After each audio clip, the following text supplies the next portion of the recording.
والسلام على أشرف الأنبياء والمرسلين وعلى آله وأصحابه وأتباعه وأزواجه أمهات المؤمنين وعلى وارث حاله سيدنا ومرشدنا ومولانا غوث الثقلين الشيخ محمود السبحاني محي الدين عبد القادر الجيلاني صلوات الله وسلامه عليهم أجمعين. أما بعد، وعن ابن عمر أن النبي صلى الله عليه وآله وسلم أنه قال: كلكم راع وكلكم مسؤول عن رعيته، فالإمام الذي على الناس راع وهو مسؤول عن رعيته، والعبد راع في مال سيده وهو مسؤول عنه، ورجل راع على أهل بيته وهو مسؤول. رسول علیہ الصلوۃ والسلام وفرمایل: هر یو ستاسو څخه شپانه دی او د هر یو ستاسو څخه به پوښتنه کیږي د خپل رعیت.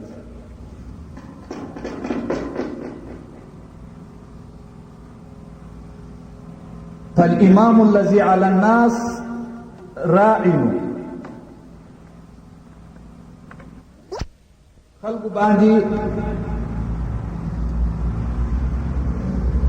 دی مسئول دی او د ده څخه به د خلکو پوښتنه کیږي په ورځ کې د قیامت. د خپل رعیت پوښتنه به ترې کیږي.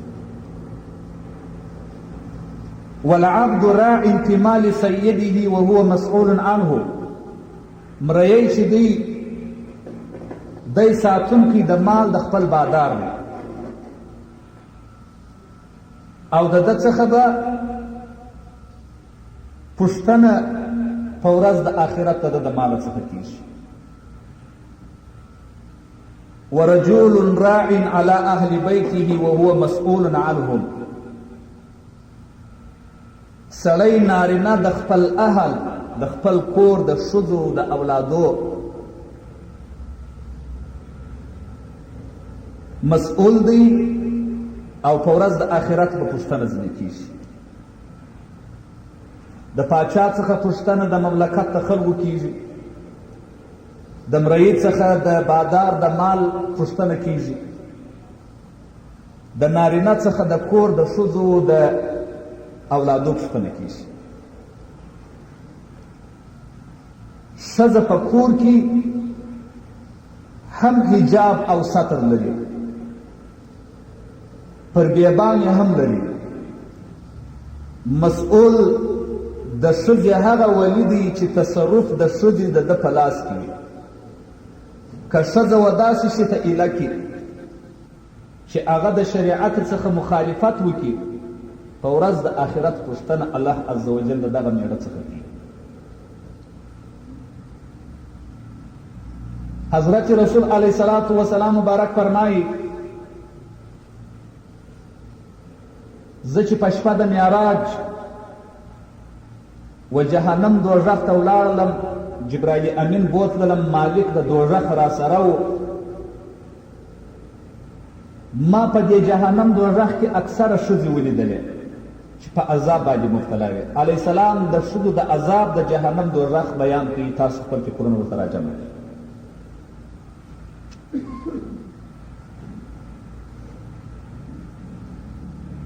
د اسلام لوی پیشوا فرمایي: په جهنم دوژخ کې روان یم، یوه ښځه مې ولیدل،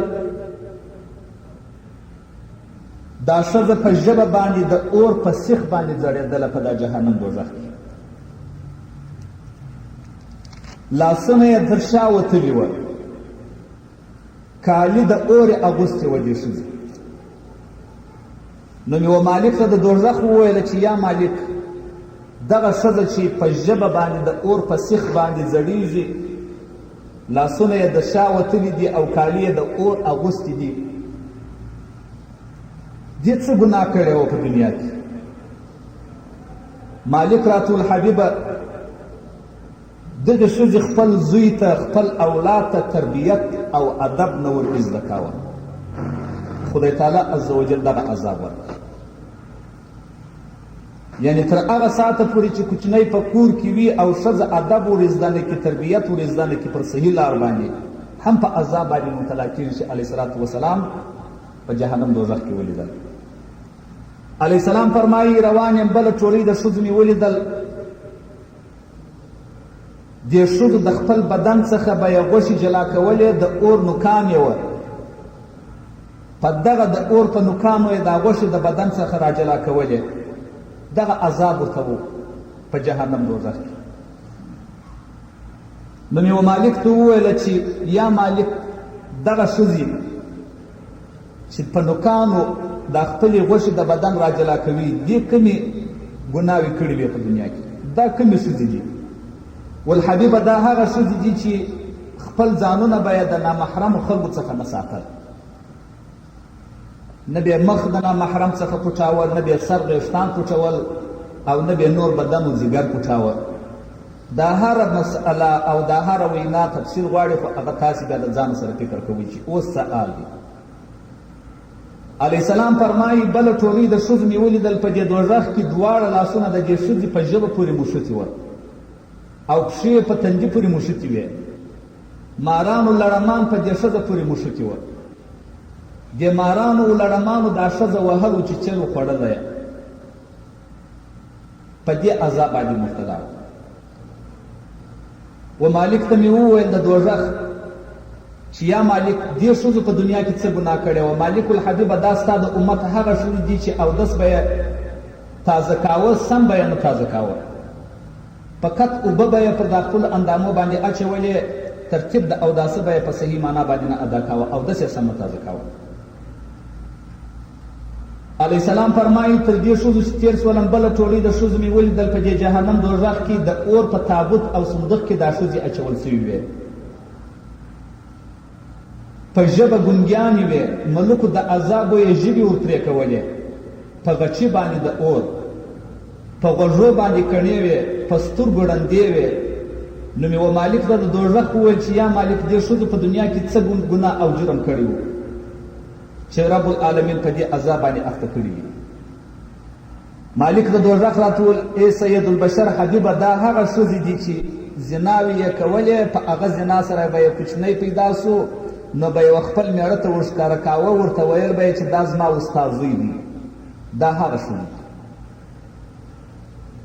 علیه السلام فرمایي تر دې ټولۍ ښځو چې په جهنم دوزخ تېر شولم روان یم بله ټولۍ د ښځو مې ولیدل، تنورونه د اور وه، یوه ښځه په دا هر تناره کې د اور سرچپه ځړېدلې، یعنی په پښو دننه په دې تناره کې ځړېدلې، سرونه به یې لاندې وه، پښې به یې پورته وې.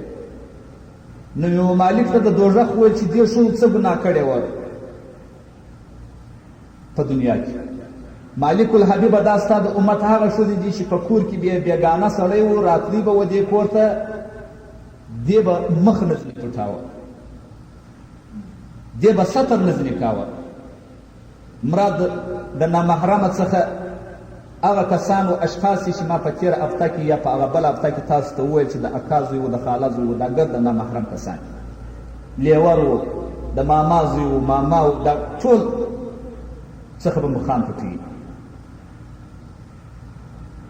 رب العالمین په قرآن عظیم الشان کې فرمایي قل للمؤمنین یغضوا من ابصارهم ویحفظوا فروجهم ذلک ازکی لهم ان الله خبیر بما یعملون. ورته ووایه ای محمد علیه السلام مؤمنانو مسلمانانو ته کښته دي کې سترګې خپلې د نظر څخه د شهوت کولو پردیو ښځو ته، او ولې ساتي فرجونه خپل، دا ډېره پاکي د دوی لره، بېشکه رب العالمین عالم دی په هغه عمل چې دوی یې کوي. وقل للمؤمنات یغضن من ابصارهن ویحفظن فروجهن. او مؤمنانو ښځو ته ووایه ای محمد علیه الصلاة وسلام خدای تعالی وایي چې کښته کړئ سترګې خپلې د نامحرمو خلکو څخه او وساتئ فرجونه خپل او زینت خپل مه ښکاره کوئ بل ته، او پوړنې دې ټینګ کلک پر ځان باندې راوپیچئ. دا خدای تعالی عز وجل وایي. او بل ستر چې دوی د ښځو دپاره حیا ده. حیا په ستر پورې تعلق لري. په اسلام کې حیا د ایمان جز دی. د ښځو په ستر حیا د دوی محفوظه کیږي. او په بې سترۍ او د ځان په بې حجابه کولو د ښځو حیا د میندو څخه ځي. الحیا شعبة من الایمان، وایي حیا د ایمان شاخ. او بل په شهوت سره کتل که ښځه په ورځ د آخرت به یې په سترګو کې د اور چنګکان ولویږي. علیه السلام مبارک فرمایي په دې جهنم دوزخ کې روان یم، تر دې ښځو چې تېر شولم بله ټولۍ د ښځو مې ولیده د خپل مخ او شا غوښې بې د اور په نوکانو پرې کولې خوړلې وې، مخان د دې ښځو تور هم وه. نو مې مالک ته وویل چې یا مالک دا کومې ښځې دي؟ ولحبیبه دا هغه ښځې دي چې په دنیا کې بې زینت وکړي، ښه کالي بې واغوستل، نو به یې دا خپل زینت و نامحرمو خلکو ته ښکاره کاوه چې دغسې زینت مې کړی دي. علیه السلام مبارک فرمایي تر دې ښځو چې تېر شولم بله ټولۍ ښځو مې په دې جهنم دوزخ کې ولیدلې، سرونه یې د خنزیرانو په شان وه، لاسونه و پښې یې په شان د خره وه، په اور کې دا ښځې ولاړې وې. نو مې و مالک ته وویله چې یا مالک دې ښځو چې دا د خنزیرانو مخانې دي څه ګناه یې کړې وه؟ مالک الحبیبه دا هغه ښځې دي چې غوږ به یې نیوی و یو دروازې ته. دا غوږ نیول نه، د ښځو ډېر عادت دی، دغه یې عذاب په دوزخ کې. علیه السلام مبارک فرمایي تر دې ښځو چې تېر شولم بله طبقه د ښځو مې ولیدل په شان د سپیانو وه، ټول بدنونه یې په شکل د سپیو وه، لاندې تر دې ښځو اور بل و، هغه اور به یې تر خوله راوتی، ملکې ورته ولاړې وې، په ګروزو د اور به یې دا سرونه ور وهل، دا یې عذاب. نو مې مالک ته وویله چې دا کومې ښځې دي؟ ولحبیبه دا هغه ښځې دي چې زنا به یې وکړلې، د زنا څخه به یې کوچنی پیدا سو، هغه به یې مړ کړي، دغه ښځې. علیه السلام فرمایي تر دې ښځو چې تېر شولم په دې جهنم دوزخ کې روان یم، بله ټولۍ د ښځو مې ولیدل، ژبې یې تر څټ راوتلې وې، مارانو لړمان د اور یې په ژبو پورې مښتې وه. نو یو مالک ته وویل چې یا مالک دې ښځو څه ګناه کړې وه؟ الحبیبه دا هغه ښځې دي چې اولاد د زنا به یې راوړي، نو به یې په درواغو قسم واخیستل چې دا اولاد مې ارمونی نه دی، دا زما اولاد دی. علیه السلام فرمایي تر دې چې تېر شولم بله ډله ښځې مې ولیدلې، د اور سیخان یې وتیو ته ور اچولي وه، په دې سیخانو په تیو باندې ځړېدلې، لاندې د اور لمبې پر راڅرخېدلې وې. نو یو مالک ته وویل چې دا کومې ښځې دي؟ ولحبیبه دا ستا د امت د اخر زمانې هغه ښځې دي چې د بل کوچني ته به یې تی بې له اجازې څخه د میړه ورکوئ. علیه السلام فرمایي تر دې ښځو چې تېر شولم روان یم، بله ټولۍ ښځې مې ولیدلې، د سر په وریښتانو په دوزخ کې ځړېدلې، لاندې اور ورته بل و. نو مې مالک ته وویل چې یا مالک دې ښځو چې دا د سر په وریښتانو ځړېږي څه جرم کړی و، څه ګناه یې کړې وه؟ مالک د دوزخ راته وویل حبیبه دا هغه ښځې وې چې د سر وریښتان به یې ونه محرم ته وښکاره کول، سر به یې نه ښکاره، د سر وریښتان. دا اوس څوک ورسره مني چې د سر وریښتان د ښځې ښکاره؟ زما یو کته یو چا یو ډاکټر ته وویل ده، دا درې شیان به زه تاسو ته تشریح کړم چې د درو کسانو عقیدې تاسې مه منئ. یو د ډاکټر عقیده، یو د حکومت د سړي عقیده، دریم د ښځې عقیده. دا درې اشخاص په عقیده کې ډېر خراب دي، ډاکټر، د حکومت سړی او ښځه، دا په عقیده کې خراب دي. زما یو پتا یو چا و یو ډاکټر ته وویل، ډاکټر مشهوره ډاکټر دی په ښار کې، نو په دې پتا کې وایي چې د سر وریښتان د ښځې په کور کې قریب وویني 1000 کاله الله عز وجل دوزخ و دغه ښځې ته وکړي، چې فقط په کور کې قریب وویني د باندې خو لا څه کوي. نو زما یو سپین سارې مور ده، د 80 کالو ده، بازار یې را دروازه و، چارسو، دا ځایونه زما مور د 80 کالو ده، تر اوسه پورې الحمدلله نه ده لیدلې، دا بازار یې نه ده لیدلی. نو مریضه ده، دغه ډاکټر ته مې دا خپله مور راوستل، دا خپله اجاڼۍ. زما د مورو د اجاڼۍ دا عادت دی چې دغه تندی دا پوړلی پر دا تندي باندې اوار کې په رشقي باندې دا تندی وتړي، یعنې دا سر داسې پټوي، د 80 کالو ښځه سپین سرې ده. نو مې د هغه ډاکټر ته راوستلی و چې دا ډاکټر دوا ورکول. نو یوه هغه سړي ته ویلي و، ولکاري صاحب په پته کې ویلي دي چې د ښځې وریښتان که چا ولیدل 1000 کاله عذاب خدای تعالی عز وجل وکړي. ما د ده د مور وریښتان لیدلي دي، یعنې د دیکاري سر د مور ویښته. نو ما ورته وویل مال اول دا سړی درواغجن دی ځکه چې د ده ښځې د ډاکټر ښځه خو راوځي اخو باک نه پکوي. ما ته خپله مور په خپله را معلومه ده چې زما مور د باندې یا زه راباسم و ډاکټر ته هغه سر تړي. تر اوسه پورې وریښته ما په کور کې نه دی لیدلی، نو ډاکټر به چېرې لیدلی؟ ځکه دا خبرې نه خوښېږي د انسانانو. 3 اوتې پوره سولې د ښځو په باب باندې دا 3یم اوته ته زه بیانات کوم. تاسو په څه خبر یاست چې پر ما باندې انسانان څه رقم ویناوې او خبرې کوي؟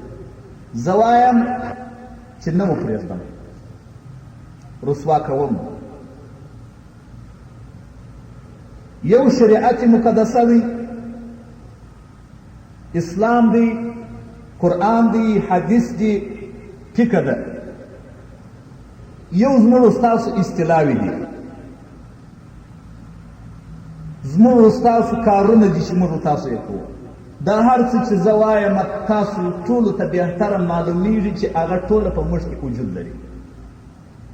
په سب کې په اول سب کې په ما پسې ولاړ او ما ته په خوله باندې وایي ډېر عقیده و ما ته لري او ډېر اخلاص ما سره لري، مګر اغلاظ او پشاله بد ویل همدغه سړی په ما پسې کوي چې زما شاته ولاړ ما تجربه کې په سترګو باندې وایي زما شاته ولاړ. خو زه دغه انسانانو ته وایم چې زه تاسې پرېږدم نه تر څو چې زه ژوندی یم. ما ته سړی وایي موږ به مشوره وکړو چې دا ملایي ستا دپاره خیر ده او که نه د خیر. ما ملایي خو بلکل زما دپاره خیر ده. ولې نه د خیر؟ ځکه ستا هغه منکرات چې ستا په کور کې ستا په ښځو کې ستا په وجود کې ستا په ملک کې ستا، زه درته په ګوته کوم. که په دې خاطر نه ده ښه راځه رامخته شه چې زه دا خپل کتابونه په شا کړم په کور کې کښېږدم، دا ملایینو بیا ته وکړه یا بل سړی راوله ملا یې کوه دغه مسجد ته، بل څه خو نو زه نه درته بیانوم. او که څه لرې په ما کې دې لیدلي وي راتېر شه رامخته شه، هر سړی چې وي ټوله ښار ته مې ورته جواز وي. او دا چې زه تا ته ستا منکر در په ګوته کوم، ما هغه سړی د اوس بللی دی چې خپله ښځه لڅ مخ مکتب ته باسي. نو لږ خلک مکتب ته ښځې باسي، نو چې زه د اوس ورته وایم نو دی ما ته ښکنځل پشاله نه کوي، بده وینا نه راپسې کوي. ما نه لوټه پرېښې ده او نه ډبره چې زه به هغه نه پرېږدم. ما د خدای سره وعده کړې ده چې د اسلام خلاف یې هغه به زه نه پرېږدم. سړی ما ته راځي په اول صف کې ما ته ولاړ دی، ما ته وایي وایي فلانکي سړي په تا کې داسې ویل کاري صاحب داسې یې ویل. زه هغه سړي ته ورځم ورته وایم هغه قرآن راته اخلي. که ما ته یاد کړی ما بل سړی یاد کړی دی ما یادوي. داسې خلک زموږ ستاسو په جامعه کې شته. تر امریکا شپه پورې خبره رسېدلې ده، ورغلم امریکا شپه په قومندانۍ کې ورته ودرېدلم. هر څه چې مال زما په باب باندې سترم راویې باسي. بیا چې دا خلکو ته موږ ښکاره کړو زه په درواغو باندې دلته پر منبر باندې ولاړ یم، جوغه مې اغوستې ده، ناکي خلکو ته خبرې کوم او امامت کوم. هر څه چې شته امیر ما ته قرآن اخي وایي په قرآن مې دې قسم مې که ما ته یاد کړی یاسته تا ته دا سړي غلطه وینا کړې. ما ورته وویل مال که رښتیا وي یو کمزوری ملا ضعیفه ملا په یو مسجد کې ولاړ وي او تاسې یې تعقیبوي چې ودرېږه یو چم ونه کړي، که تاسې په رښتیا باندې د دې ملت خواخوږي یاست، په رښتیا باندې د اسلام طرفداران یاست، په رښتیا مسلمانان یاست، په رښتیا وجدان، غیرت، کلتور، عنعنات، افغانیت، اسلامیت ستاسې په وجود کې وي، خو راولاړ شه ته کشف وکړه، دغه کشف وکړه چې زه ملا یم خبر یم چې دغه د ملا صاحب کور ته امریکایانو ته ښځې مور ولئ دا د پښتنو ښځې چې هلته په خرابوي. دغه کشف کړه. زما تر کشف کېدو دغه به ډېره بهتره و ښه وي چې زموږ د وطن ښځې و کفارو ته ورولو. دغه دې کشف کړه. زما تر تعقیب چې په دې مسجد کې یم زما تر کشف کېدو دغه بهتره ده چې په ښار کې 115 مردګوخانې و رنډیخانې خلاصې دي، ټول انسانان په خبر دي. هغه کشف کړه. زما تر تعقیب و زما تر کشف کېدو دغه بهتره و لازمه ده چې په کابل کې رنډیخانې خلاصې دي د وزارت داخلي عسکر په پیره دي. د اوسانو سره خطابات شو بنه. او که تاسې د اسلام ضد عناصر یاست د ملا څخه مو بد راځي، د مسجد مو بد راځي، د دین مو بد راځي، د قرآن مو بد راځي، د احکامو څخه مو بد راځي، د دین د شعایرو څخه مو بد راځي. دغسې په کلکه باندې ووایه چې زموږ د دین د خوا څخه شوق مات شوی دي. شرابیان تاسې یاست، زناکاران تاسې یاست، د بل خور و مور پر تاسې باندې فرق نه کوي، لمونځ تاسې نه کوئ، نه د جماعت نه خدایي خپل لمونځ، فقط شکل مو د لباس مو د مسلمان دی، د اسلام په جامعه کې اوسېږي. که رښتیا تاسې د دې ملت غم اخیستی یاست، یو ملا راګرځوئ. ملا د چیز څخه راګرځئ.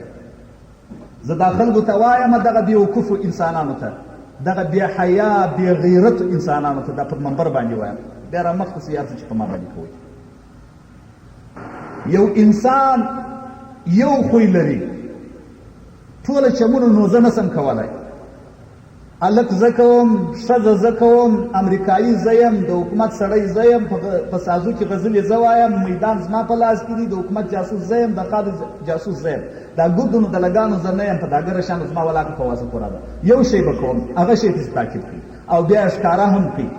پر یو ملا باندې داسې وینا کوم. زه خو 14 کاله مې پوره سول، مخکې مې هم درته ویلي دي چې زه تاسې پرېږدم نه، تر هغه وخته مو پرېږدم نه. که عمل په کوئ که نه په کوئ، زه خپلې غاړې خلاصوم، پرېږدم مو نه. زه دغې ملایي راګرځولی، ملایي د پیسو دپاره نه کوم، د غیران دپاره. هر څوک چې ما ته غیران راکوي خپل ځان ته بیا ورکړي. زه د اسلام د کلمة العلیا د اوچتوالي دپاره دلته پر دا منبر باندې ولاړ یم. سم سړی پېژنم یې، زه پر دا منبر باندې ناست یم، دلته راغلي ډېر انسانان راځي. که چاته زه ګورم نه څه یې کوم یا نه، ما ته انسانان معلومیږي، زما سره اخلاص لري، ما په ښه نامه بولي، په کور کې اخلاص را سره لري، چې د جامع څخه اوځي په ما یې خوا بدېږي. دا انسانان ستا ما ته معلومیږي. کم کسان چې په کار سید احمد پورې یو تهمت بد وایي او دلیل و اثبات هم نه لري، ورسئ د هغه معلومات وکړئ. که په رښتیا په حقیقت مردګو نه و، دغه ژره مې راوښوله، ما یې معلومات کړی. په ما پسې تهمت بد ویل، هر رقم ویل چې کوي، ورسې په حقیقت هغه سړی معلوم کړي. که رسمي مردګو نه و، رسمي د خدای او د رسول دشمن نه و، او دی په خپله په منکراتو کې د دغه سره پورې غرق نه و، دغه زما ژره راټوکي، دغه ګرد انسانان را ولاړ شي، دا زما پر مخ باندې ګړو دې راټوکي. یو مردګو، یو دلو د اوس راولاړېږي په یو ملا پورې خبره کوي. ملا څه کوي؟ بې غیرته سړی ګرد د عمر په ملا پسې خبره کوي، ملا تعقیبوي، د ملا سره یې اخیستی. په ښار کې رقم شیان شته. نور ښځې مه رخصوئ، ښځې بازارو ته مه راباسئ، ښځې مه بې ستره کوئ، مه بې حجابه کوئ. په ودو کې مو څه حال وي، د کفارو سره مو څه حال وي، نورو په سازو کې مو څه حال وي.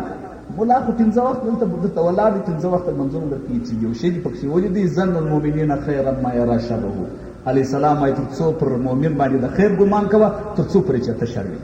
نو خو زه دغه یو ملایي راګرځولی یم، دغه مې بیا ښکاره بللې ده چې دغه ملایي او دغه خبرې زه د ځان دپاره جهاد بولم. افضل الجهاد کلمة الحق عند سلطان الجائر. یعنی د هر هغه جابر، د هر هغه منکر، د هر هغه ګمراه په مخ کې زه دغسې خبرې کوم. بیا دې نو لاس آزاد هر څه چې راکوې. نو ما ورته وویل ملایي خبرې به نه کوې. که چیرې ملایي ایسته سوله، نو بیا دلته د کندهار په ښار کې یو داسې مبارز درته جوړېږم لکه په بغداد کې چې زرکاوي مبارز و. یعنې زما او د زرکاوي فرق نه کېږي، ځکه هغه هم بشر او زه هم بشر یم. بیا نو ملایي نه کوم او نه بیا په کور کې کښېنم، نه په موټر کې کښېنم چې زه دې موټر چلوم، بیا په بازار کې په ښار کې به ګرځم. لوی مبارز د ځان څخه جوړوم. هغه د خدای او د رسول دشمنان ما ته ښه بهتر معلوم دي، داسې را معلوم دي لکه دا خپل د لاس ګوت ته چې ګورم. بیا به نو د هغه د کندهار په ښار کې اوسېږم، د هغه رقم به کېږم، دغسې شهادت د خدای څخه غواړم لکه په بغداد کې چې زرکاوي ته خدای تعالی عز وجل ورکړي. او څومره د غیرت نوم یې یووي چې کفارو د ده په باب باندې 25 میلیونه ډالر انعام یې شي. دغه رقم مبارز بیا درته جوړېږي. بیا نو زه تا پرېږدم، خو اوس دا ملایي راګرځولی یم چې همدغه دین دې وغوږو ته در ورسول. موږ څه رقم چمونه کوو؟ ستاسې په چمو، ستاسې په منکراتو، ستاسې په کردارو، په حرکاتو، په سکناتو باندې په کچ یو سړی یو مسلمان یې واوري په ولا په شرمېږي. چې یو مسلمان یې واوري په شرمېږي. تاسو دغه رقم چمونه کوئ. د ملا عزت و شان نه ساتئ، ملا ته نفقه نه ورکوئ، د ملا تایید نه کوئ، د اسلام و د طالب و د سپینې لنګوټې د دې څخه هم بد راځي. ما ته وایي دلته باغ پل ته طالبان رسېدلي دي.